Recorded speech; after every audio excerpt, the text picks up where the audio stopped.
লেবুর টক স্বাদের মতো, জীবনও কখনো কখনো টক হয়, কিন্তু সেটাকে মিষ্টি করাটা নিজের হাতে।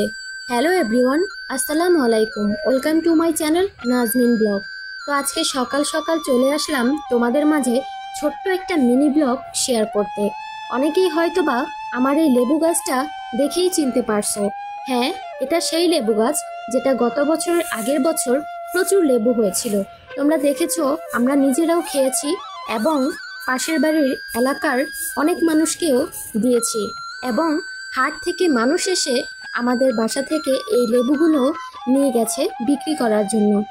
যাই হোক, দুঃখজনক বিষয় হচ্ছে আজকে গাছের ডালাপালাগুলো কেটে দিবে, মানে বেশ অর্ধেক অনেকগুলো গাছ কেটে ফেলছে, এইটুকু এইটুকু লেবু সহ। খুবই কষ্ট লাগতেছে, তো ভাবলাম তোমাদের সাথে শেয়ার করি, কারণ গত বছর একজনের বদনজরে আমাদের গাছের লেবুগুলো সব ঝরে পড়তেছিল।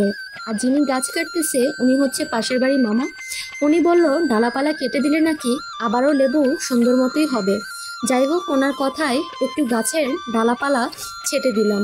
তো তোমাদের কাছে আমার এই আজকের মিনি ব্লগটি কেমন লাগলো অবশ্যই কমেন্টে জানাবে। দেখা হবে পরবর্তীতে নতুন কোনো ভিডিও নিয়ে। সবাই